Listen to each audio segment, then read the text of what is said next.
multiplicou o seu rebanho.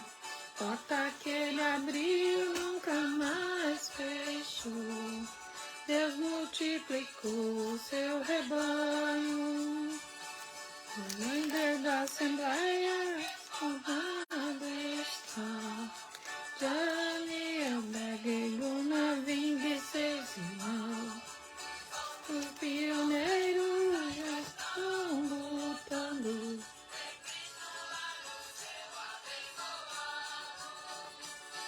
A Assembleia de Deus no Brasil chega, cuidando da doutrina e também dos dons.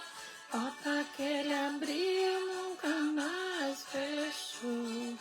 Deus multiplicou. Paz do Senhor, Maquelin Rodrigues. Deus abençoe. Abriu nunca mais fechou. Deus multiplicou seu banho do nosso céu. Assembleia de Deus, que deu os seus véus.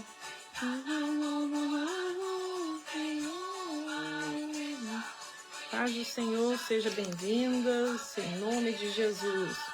Deus abençoe a tua vida, irmã Kelly, de Capão da Canoa, irmã Márcia, de Maquiné, Rio Grande do Sul. Bem os dons, porta que ele abriu, nunca mais fechou. Deus multiplicou o seu rebanho, porta que ele abriu, nunca mais fechou. Deus multiplicou. Aleluia. É da cidade do nosso céu. Assembleia de Deus estendeu o seu véu. Aleluia. Louvado seja Deus. Vamos para a palavra do Senhor que está em 1 Reis. 1 Reis, abre a tua Bíblia para acompanhar comigo aí. Capítulo 19. Também dos dons, porta que ele abriu, nunca mais fechou. Deus multiplicou o seu rebanho. Você crê que hoje o Senhor vai falar contigo? Eu creio. Eu creio porque vai falar comigo também. Nós tomamos posse pela fé. Não sei o que você está passando, mas o Senhor sabe, e o Senhor está no controle da situação. Amém, irmãos? Então, vou ler a palavra de introdutório para que você venha entender o que Deus vai falar conosco hoje, neste domingo. O tema é: Jezebel ameaça Elias. E Acabe fez saber a Jezebel tudo quanto Elias havia feito, e como totalmente matara todos os profetas à espada. Então Jezebel mandou um mensageiro a Elias e disse-lhe: assim me façam os deuses. E outro tanto, se de certo amanhã, a estas horas, não puser a tua vida como a de um deles. O que vendo ele se levantou e, para escapar com vida, se foi, e chegando a Betseba, que é de Judá, deixou ali o seu servo. Ele, porém, foi ao deserto, caminho de um dia, e foi sentar-se debaixo de um zimbro, e pediu para si a morte, e disse: já basta, Senhor. Toma agora a minha vida, pois não sou melhor do que os meus pais. E deitou-se e dormiu debaixo do zimbro. E eis que, estando um anjo, o tocou, e lhe disse: levanta-te e come. Amém? Que Deus te abençoe em nome de Jesus. Aqui nós estamos vendo que o profeta Elias, que representava Deus, que era um homem de Deus, O profeta estava recebendo uma ameaça de morte, uma ameaça que poderia acabar com ele. E o que o profeta fez? O profeta ficou com medo.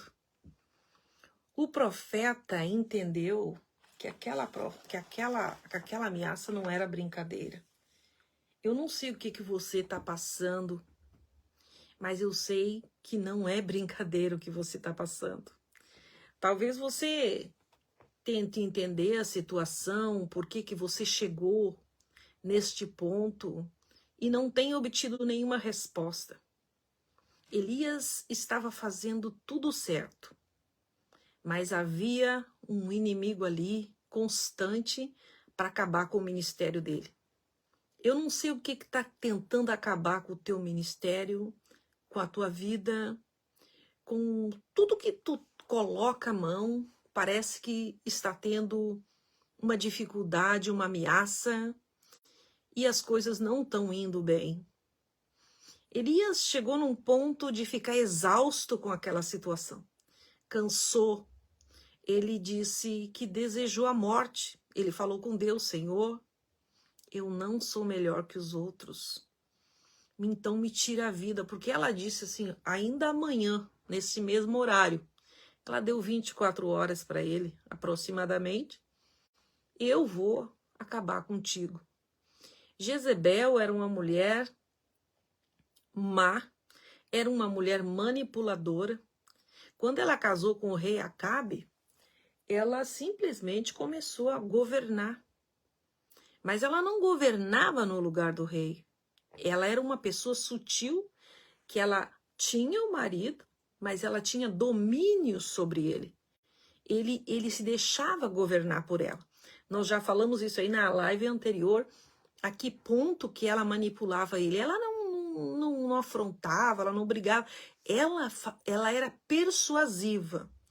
São pessoas que você pensa que são pessoas boas, mas por trás tem aquela falsa imagem que muitos não vê. Muitos pensam que temos, vamos dizer, várias Jezebéis aí na nossa vida, né? Então pode ser tanto homem quanto mulher, o espírito da Jezebel. O espírito é um espírito enganador, é um espírito manipulador, é um espírito mentiroso, é um espírito traiçoeiro. Ela tanto que ela conseguiu fazer com que o rei Acabe introduzisse dentro do reinado, que era um reinado cristão, ela introduziu o rei dela, os deuses dela, o Baal. Ela fez com que uma nação inteira se corrompesse. E o rei, apaixonado por ela, fez tudo o que ela queria. E o profeta Elias era um dos homens de Deus, em qual Acabe, o rei, confiava nele. Acabe confiava em Elias, porque todo o reinado tinha um profeta que orientava o rei das coisas de Deus. Porém, quando ela resolveu afrontar Elias, a história mudou. A história mudou porque Elias se sentiu ameaçado. E quando você se sente ameaçada, Deus, ele se levanta do trono em teu favor. Mas você pode se dizer, mas eu não vejo nada acontecendo na minha vida. Elias também não via, tanto que ele fugiu. Ele foi para onde? Para baixo de uma árvore, se sumiu da vista dela. Porque ela tinha soldados, quem tem o reino tem seus governantes, ela tinha soldados, ela tinha poder, ela tinha autoridade e ela tinha o rei na mão. Havia um homem que tinha uma plantação de vinha ao lado do reino de Acabe. Era Nabote o nome dele. E ele tinha aquela vinha, era uma herança dele, era a terra dele, era tudo que ele tinha. E o rei Acabe decidiu comprar a vinha de Nabote. Perguntando para ele, tu quer vender? Eu compro. Ele disse, não, meu senhor, meu rei, eu não quero vender. Quando Jezebel se inteirou que ele não queria vender, ela armou um plano e ela fez com que Nabote morresse, porque não quis vender a propriedade para o rei Acabe e tomou a propriedade. Então, se você for analisar o que Jezabel era capaz de qualquer coisa. Porém, chegou num ponto de Elias ficar tão mal, tão ameaçado, que as forças dele se foram. E a minha pergunta é: como estão tuas forças? Como você está? Como é que você está emocionalmente? Porque tem um momento da luta que você entende as tuas emoções, mas chega num outro momento que parece que ela já está cauterizada. Parece que tanto faz como tanto fez. Porque você não vê saída para a situação. E a Bíblia ela nos diz que nós temos que viver por fé. Viver por fé, eu acho que é uma das coisas na vida cristã mais difícil de entender, porque fé, você sonha, você idealiza, mas você não sabe como que vai conseguir. Você não tem como. Vamos dar um exemplo. Quero comprar uma casa, mas eu não tenho direito, não tenho dinheiro, a paz do Senhor, irmã Eliane. Eu não tenho dinheiro para comprar casa, então eu só sonho em ter a casa. Eu só sonho em ter o carro. Porque eu tô pensando por fé, eu tô agindo por fé. Mas eu não estou vendo a diferença entre ser cristão e ser um religioso está aí. Quando você quer ajudar Deus, você se torna um religioso. Algum tipo de oração, Deus ele não escuta. Quando você pede para Deus aquilo que ele já te deu, vê bem? E outro tipo de oração é a oração quando você tem que agir e você pede para Deus. A maioria dos cristãos, quando eles oram, eles imploram. Deus, me ajuda, Deus me dá. Eles estão barganhando, estão implorando para que Deus dê algo. Essa é uma oração errada, não é assim que nós temos que orar. A Bíblia diz que se tu tiver fé do tamanho de um grãozinho de mostarda, ou seja, é um grãozinho minúsculo, bem pequeno, digamos que seja, eu não tenho assim, digamos um grãozinho minúsculo, uma sementinha. Mas ela cresce. Como que a minha fé vai crescer? Se em primeiro lugar, eu tenho que entender como é que eu vou orar. Eu vou orar pedindo a Deus aquilo que Ele já me deu, porque Ele disse assim, tudo aquilo que você pedir, crendo, recebereis. Ok, eu estou pedindo, tá certo? Até aí eu cheguei. Mas eu estou crendo? Eu estou crendo que vou receber? Ou eu tô achando que não vai vir a benção para mim? Ou se vier, vai vir no momento tarde demais, ou vai vir no momento que eu não precise. Ou seja, a fé é questão de tempo, do que você crê e de como orar. Eu vou pedir uma benção para Deus. Eu preciso uma benção. Ou seja, Deus já me entregou, porque Ele disse que tudo aquilo que eu pedi ao Senhor, no nome de Jesus, crendo, eu receberei. Então, se eu não estou recebendo, tem algo errado aí. Porque o Senhor já me deu. Aí eu não tenho. O que está acontecendo? Estou no tempo certo de receber? Porque nós temos uma coisa, ó, um dia para Deus é como 1000 anos. E 1000 anos é como um dia. Aí voltamos lá para Adão e Eva em Gênesis. Deus criou o mundo inteiro em 7 dias e descansou no último dia, tá aí. Mas se para Deus um dia é como 1000 anos, poderia ser 7000 anos. Concorda comigo? Por quê? Porque o tempo de Deus não é o meu tempo. Então, quando eu começo a orar e eu não começo a receber, eu começo a implorar, eu começo a me desesperar, eu começo a pedir para Deus, mas Deus, eu preciso, Senhor, eu preciso. Deus já me deu. Eu já recebi a minha vitória, eu já fui para a igreja, Deus já confirmou. Eu vou te dar, eu vou te dar, eu vou te dar, eu vou te dar, eu vou te dar.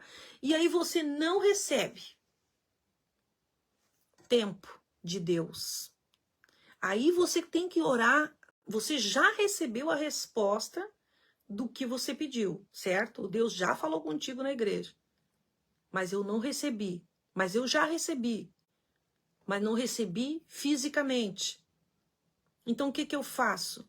Ora no tempo de Deus. Quando, Senhor? Quando eu vou receber? Aí começa a mudar a diferença. O problema que muitas das vezes os crentes fazem, eles exigem de Deus que dê uma resposta. Deus desce aqui e fala comigo. Deus está no trono. Deus desce aqui e fala comigo. Deus usa profetas, usa pessoas para falar conosco. Mas pedir para Deus descer, Deus vem, Jesus já veio. Ele já ressuscitou, ele está aqui, ó. Você está pedindo errado. Tá entendendo? Quem está entendendo, bota um amém aí. E porque o Senhor, ele diz assim, eu vou descer para falar com você, porque você não quer entender o meu tempo, você não quer esperar, você não está entendendo o meu processo. Elias estava assim. Jezebel estava dizendo, eu vou te matar. Amanhã, neste horário, eu quero a tua vida. O que que ele fez? Fugiu. Isso acontece conosco, quando Deus fala conosco. E aí a coisa aperta, a gente foge. Fugir para onde? Para onde eu puder. Eu vou fugir, vou para casa da minha mãe, vou para casa do meu pai, vou viajar, vou sair daqui. Muitos de nós, quando estamos no meio da luta, eu quero sumir. Eu quero sair daqui. Por quê? Porque é a reação do corpo físico nosso, é fugir. Na verdade, o ser humano é covarde. Nós recebemos de Deus de graça. Nós vivemos por graça, não é por mérito. Não é porque eu sou, porque nós ouvimos o católico, as pessoas de outras denominações falando assim: mas eu sou uma pessoa boa. O Senhor não vai me mandar no inferno por causa disso? Não vai me enviar para lá por causa disso? Se eu estou fazendo tudo certo, não é por mérito. Não é porque eu sou boa ou ruim, porque não há ninguém. A Bíblia diz que não há ninguém que mereça a misericórdia do Senhor. E se o homem fala que ele é santo, ele é mentiroso. Então, nenhum de nós merece. Mas pela graça, nós recebemos a salvação da nossa alma. Porque nosso corpo é corpo, espírito e alma. São essas três coisas que nós temos que nos focar. O nosso corpo, quando nós morrer, ele vai para a terra, vai ser enterrado lá. Do pó, foi criado e do pó ele volta. O espírito vai para Deus e a alma, inferno ou céu. Então essas três coisas têm que ficar assim, de Jesus ele já veio, você para de orar e dizer, Senhor, desce aqui, Senhor, vem aqui, Senhor, faz algo. Errado. Não ora assim, porque Jesus, em primeiro lugar, você é batizado, recebeu Jesus, está em comunhão com a tua igreja, o Espírito Santo está em você. Você está em pecado ou não, a Bíblia diz que o homem dará conta de si. Analise-se a ti mesmo, como que está a tua vida espiritual. A vida espiritual não é você ir na igreja, a vida espiritual é você ter o altar com Deus, estar bem com Deus dentro da tua casa, dobrar o teu joelho, orar, clamar, pedir a Deus. Quando Ana queria um filho, ela se humilhou, ela orou tanto que o sacerdote achou que ela estava embriagada. O sacerdote disse, mas por que tu tá desse jeito? Porque ela chorou na presença de Deus. Você tem que abrir o teu coração, deixar a religião de lado, achar que você vai na igreja que tá tudo bem, não é aí. Você tem que estar bem com Deus. Você tem que ler a Bíblia. Você tem que meditar na palavra, não ficar esperando tudo cair de bandeja na tua mão. A Bíblia diz assim, resisti ao diabo e ele fugirá de vós. Resistir ao diabo, Deus mandou eu resistir ao diabo. Porque quando nós estamos no meio da prova, no meio da luta, o inimigo vem e ataca. E aí o que acontece? Você chora, você pede, Deus, repreenda esse demônio. Não! Quem tem que repreender é você. Deus ele te deu autoridade para pisar em cobras e escorpiões. Resistir ao diabo e ele fugirá de vós. Ele tem que sair. Mas quantas vezes eu vou resistir? Quantas vezes forem necessárias. A bênção o Senhor já te entregou. Mas resistir é a tua parte. É você que tem que resistir ao diabo. Ah, mas eu estou sendo tentada nessa área. Resistir ao diabo e ele fugirá de vós. Eu não estou conseguindo vencer nessa. Resistir ao diabo e ele fugirá de vós. Elias fugiu, como muitos iriam fugir. Como eu e você poderia fugir.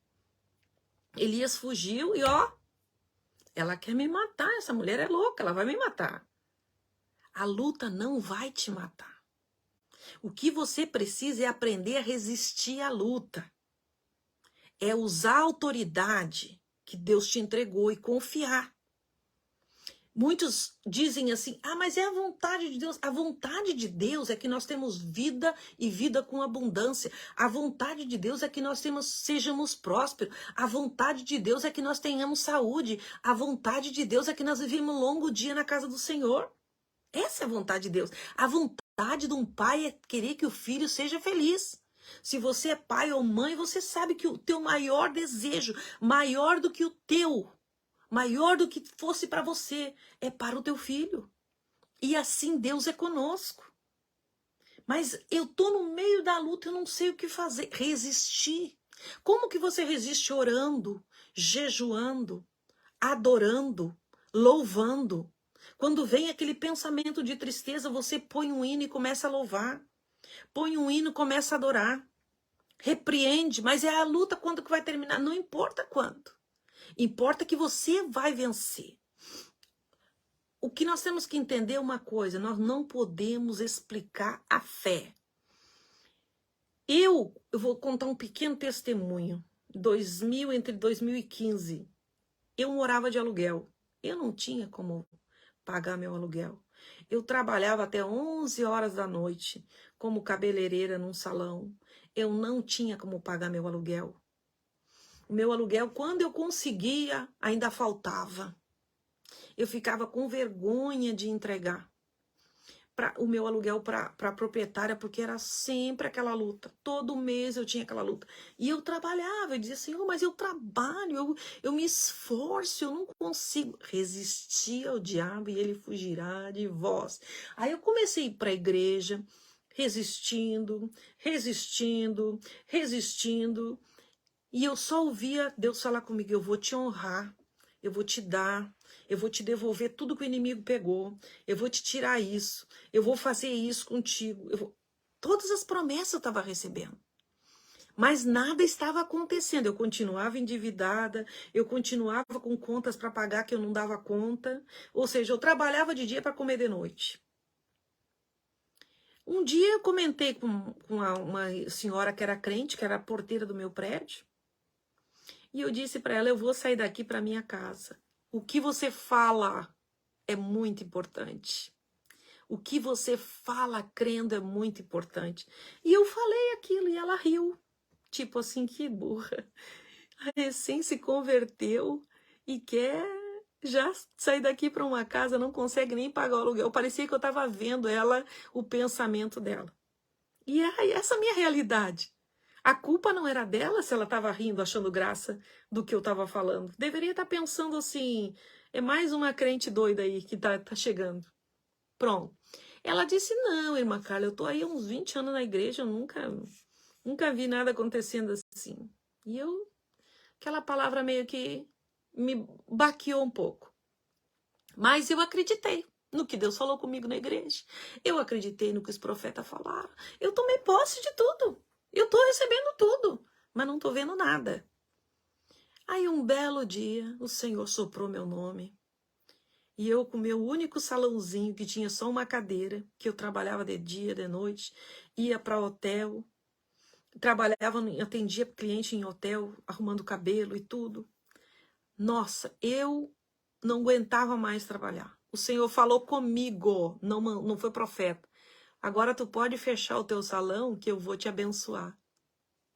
Olha só a loucura que eu fiz. Vendi meu salão. Fiquei desempregada e eu já não tinha para pagar as contas. Imagine eu desempregada agora. Aí quando souberam que eu estava desempregada e eu tinha muito cliente, aquelas donas de salão que estavam lá me convidavam para ir trabalhar. Eu disse, não, Deus disse que vai me honrar. Eu tomei posse do que Deus falou comigo. Em um mês eu comprei um apartamento. Em um mês eu me mudei para minha casa. Eu tinha carro na garagem, em Foz do Iguaçu. Quem é de Foz do Iguaçu aí sabe o que eu estou falando. E Deus me honrou. Como Deus fez, foi um processo, doeu muito. Eu tive que mudar muitas coisas, eu tive que entender o trabalhar de Deus, mas eu precisava mudar, era dentro de mim. Eu precisava crer, porque se eu não cresce, eu ia morrer na fé ali. E eu vi o que Deus fez, e todos viram, todos que estavam lá, ninguém acreditava, porque até então eu era a irmãzinha que ninguém dava valor. E aí, de um momento para o outro, Deus pega e me exalta na mesma rua, lindo o apartamento. Aí eu fiquei grandona, porque a tua fé aumenta. Fiquei grandona nesse sentido, a minha fé aumentou. E eu disse, meu Deus, como que tu fez isso? Eu trabalhei muitos anos numa empresa de telefonia e eu recebi todo o dinheiro que estava atrasado lá. E esse dinheiro estava perdido. Eu não ia receber mais. Mas Deus moveu as águas e me deu. Então Deus, ele pode fazer na tua vida também. Você tem que crer. Da onde Deus vai tirar, da onde vai vir, isso é problema de Deus. Deus, ele é Deus do impossível. Você tem que crer no impossível. Porque se você não crer, se a tua fé não chegar na altura certa, você vai viver patinando. E Deus quer que você creia. Desde 2005 até agora, eu nunca mais paguei aluguel na minha vida. Deus me abençoou nessa área. Eu fiquei tão emocionada com o que Deus me fez, que eu não tinha como explicar. Eu não tinha como explicar. Eu tentei explicar para mim mesma. Eu não sei como que Deus fez. E Deus fez. E Deus quer fazer na tua vida. Deus quer mudar a tua história. Mas o que você precisa fazer? Eu preciso crer. Se você não está crendo, vai orar mais, vai jejuar mais. Senhor, aumenta a minha fé, eu preciso. Eu preciso profetizar sobre esses ossos secos. Elias, quando a perseguição aumentou, ele fugiu. Porque ele ficou com medo. Eu não sei do que você está fugindo. Eu não sei se você continua crendo. Ou se você está se deixando abater porque o inimigo fechou a porta aqui, fechou a porta ali. O inimigo vai tentar fechar todas as portas que ele puder para você. Porque esse é o trabalho dele. As minhas lutas acabaram depois daí? Não. Eu tive outras lutas. Eu tive outras vitórias também. Mas eu aprendi a viver por fé. Eu aprendi que quem me sustenta é o Senhor, quem cuida de mim é o Senhor. O meu fôlego de vida é dele. Mas eu não consigo chegar aí. Por isso que você precisa estar mais e mais e mais e mais. É uma fonte que nunca seca. E você aprender de Deus. Quando Elias ele foge, ele se esconde por ameaçado que estava, por saber que ali ele não teria chance de vencer. Eu não sei o que está te encurralando, o que está te deixando achando que Deus vai te deixar nessa situação. Deus, quando ele começa a soprar, você começa a ver os sinais do que Deus vai fazer na tua vida. Jezebel, ela tinha audácia. Ela era uma mulher que não tinha limites.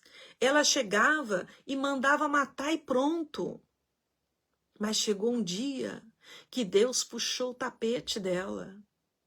E não vai tardar para Deus tirar o teu inimigo do teu caminho. Você tem que saber que o teu inimigo ele pode estar te perseguindo, mas não é ele que está no controle. Ele vai até onde Deus permitir que ele vá. Jezebel, quando Deus determinou a ordem, Deus disse que ela seria comida pelos cachorros. Quando foram enterrar Jezebel, os cachorros já tinham comido, tinha ficado só o crânio dela. Então a pessoa maldosa, ela vai indo, ela vai indo, ela vai indo, porque ela é tão endemoniada que ela nem percebe a que ponto que ela está. E ela vai prejudicando, ela vai ameaçando, ela vai pondo medo, ela vai te encurralando, e aí você vai se fechando. Digamos que hoje, se fosse falar sobre quem era o profeta Elias, como ele ficou, ele estava em depressão. Ele estava tão encurralado que ele estava em depressão. Eu estou sozinho nessa luta, eu não vou vencer essa mulher, não tem como. Você talvez esteja achando que você não vai vencer. Mas o Senhor me trouxe aqui neste domingo para te dizer: essa luta já venceu. Você já venceu. Você tem que acreditar. Tomar posse em nome de Jesus. E crer que Deus, ele é contigo. Ele vai te dar a vitória. Mas o que você está profetizando? O que está saindo da tua boca? Derrota? O que está saindo da tua boca? Que você é mais que vencedora? Que você pode todas as coisas naquele que te fortalece? Que você vai vencer essa luta? Ou você está dando o que o inimigo quer ouvir? Falando, eu vou... não tem como ganhar. Não tem como pagar o aluguel. Eu não tenho como pagar esse carro. É isso que o inimigo quer ouvir. Porque é tudo pelo que você falar. Se você falar que vai ter derrota, vai ter derrota. A Bíblia diz que quando chegou o cego de Jericó, o cego estava lá num desespero. Senhor, filho de Davi, tem misericórdia de mim. Senhor, tem misericórdia de mim. Jesus parou, a multidão parou, e Jesus pergunta: quem está me chamando aí? Quem é que está gritando aí? Sabe o que eles falaram? Um cego aí. Jesus já sabia que ele era cego. Todos da multidão sabiam que ele era cego. Ou seja, Jesus sabe do que você está passando. Jesus sabe muito bem toda a tua vida. Sabe o teu endereço, onde você mora, como você dorme, qual a luz que fica acesa, qual a luz que fica apagada. Mas Jesus chega para o cego e diz: que queres que eu te faça? Se você chega diante de uma pessoa cega, um homem que era usadíssimo nos milagres, e pergunta, ou seja, seria, sabe, uma pergunta que não faria sentido. Ou seja, quando nós oramos, Deus sabe que eu estou passando, mas não importa que Deus saiba. Você tem que falar. Você tem que dizer: Senhor, eu estou nessa situação, eu preciso disso. E eu tenho que vencer essa luta. Eu sei que tu já me deste todas as condições para vencer. Mas ainda está faltando algo que eu não estou entendendo. Me ajuda, Senhor. Me mostra, me revela o que eu devo fazer. Ele chega e pergunta: o que queres que eu te faça? Aí o cego diz: eu quero ver. Você saberia que o cego queria ver?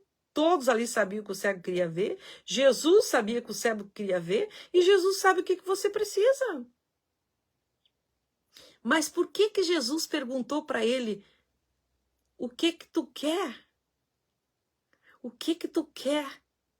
O Senhor está perguntando para você: o que queres que eu te faça? Específico. Jesus é específico. Jesus não é aquele que você diz: ai, tu sabe o que eu quero. Não, desce aqui. Não. Jesus está no trono, sentado ao lado do Pai. Ele já esteve aqui. Ele vive aqui e agora. Entre eu e você e todos que crê nele. Então, o que tu quer que Jesus te faça nesse dia? Quer ver? Quer receber algo? Fala com o Senhor. Senhor, nosso Deus e nosso Pai, em nome de Jesus, eu te agradeço por essa palavra maravilhosa que veio do teu trono.